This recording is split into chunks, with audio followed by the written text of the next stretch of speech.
E hoje o nosso assunto são as diligências da União Europeia e do Reino Unido para a importação do setor brasileiro da pecuária, que são aquelas barreiras, não tarifárias. E nosso entrevistado para falar sobre esse assunto é Nelson Ananias Filho, que é coordenador de sustentabilidade da CNA, Confederação da Agricultura e Pecuária do Brasil. Nelson, boa tarde, seja muito bem-vindo.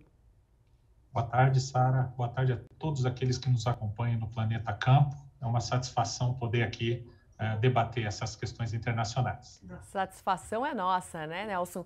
E hoje a gente vive aí o que tem se chamado, de barreiras reputacionais. Aí nesse quesito, eu até conversava sobre isso há pouco com a Silvia Fagnani, a União Europeia e o Reino Unido acabam sendo os compradores que mais impõem esse tipo de barreira, de sanção, de diligência? Boa tarde. Eu acompanhei a fala da Silvia, a gente concorda também.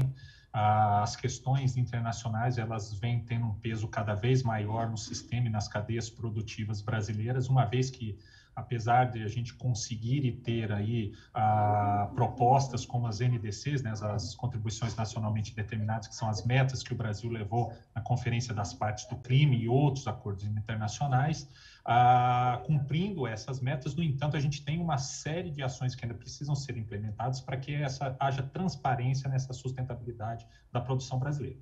E as questões das políticas, principalmente europeia e americana, e do Reino Unido, que tem a política Farm to Fork, elas trazem essas questões que são barreiras não tarifárias, transvestidas de ações ambientais que criam uma soft law, ou seja, quase lei, que apesar de não ter uma obrigação formal como uma lei, ela exige uma série de ações que trazem e exigem ações que tragam essa transparência. Então, essas ações de diligências devidas, elas estão muito importantes, estão aí frente ao debate para os próximos passos da produção brasileira como forma de cumprimento dessa sustentabilidade. Nelson, agora quais que são as principais certificações exigidas por esse mercado, especialmente no que diz respeito à pecuária? Pois é, essas soft laws, essas diligências devidas, elas ainda não estão sendo aplicadas. Elas estão em discussão no Parlamento da União Europeia, estão em discussão no Reino Unido e trazem as exigências que são relacionadas às questões de floresta, uma vez que elas são hoje aplicadas ao extrato, ao bioma ambiental, que traz a floresta como componente principal, e trazem ações relacionadas à questão de contaminação, que eles chamam de contaminação do desmatamento.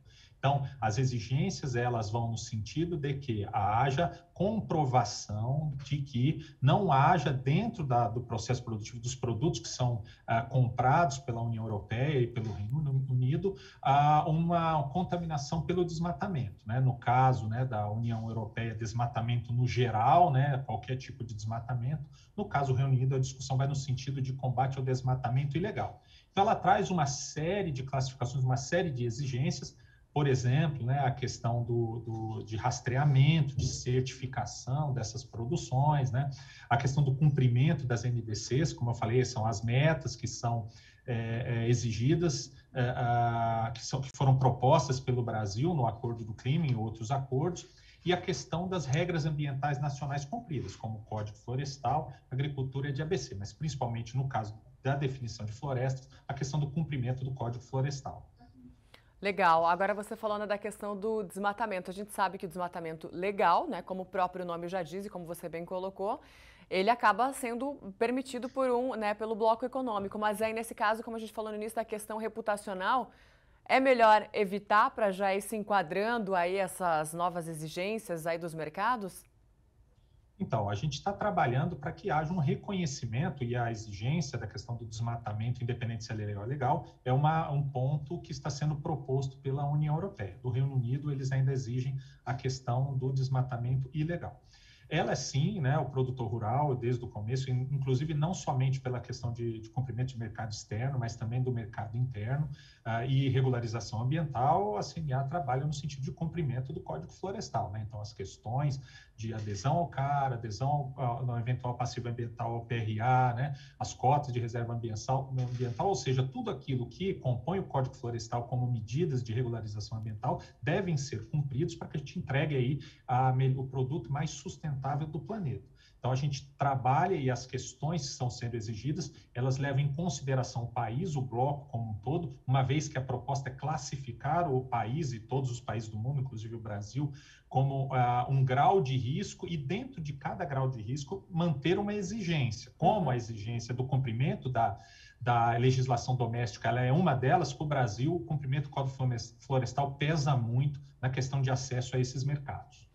Nelson, agora para o produtor rural que está nos assistindo, né, em parte você já comentou, mas assim, os principais quesitos, né, para atender esse mercado hoje, como ele está, e com essas possíveis novas exigências. Você falou, né, do cadastro ambiental rural, o que mais ele precisa ficar de olho dentro desse cenário? Então, ele precisa cumprir o Código Florestal, né, e conseguir manter dentro do seu processo produtivo, incluindo esse custo, a questão da certificação e do rastreamento da sua produção, né? Isso para nós está em negociação e a CNA tem levado isso nas negociações internacionais, tanto com os negociadores do MRE quanto lá nas consultas públicas que estão sendo abertas, nos debates que estão sendo abertos tanto na União Europeia quanto no Reino Unido, a questão desse custo, né?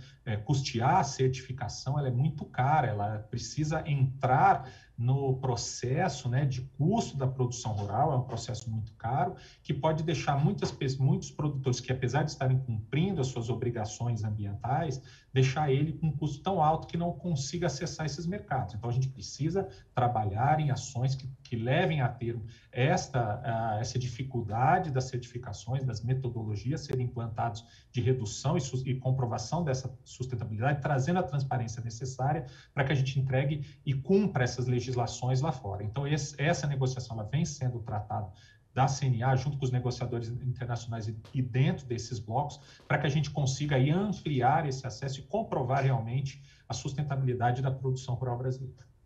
Nelson Ananias Filho, da CNA, muito obrigada pela sua participação aqui conosco, falando desse assunto tão importante. Obrigada, viu? Boa tarde para você. Muito obrigado, boa tarde. Acompanhe na CNA, que está acompanhando bem de perto essas negociações. Maravilha.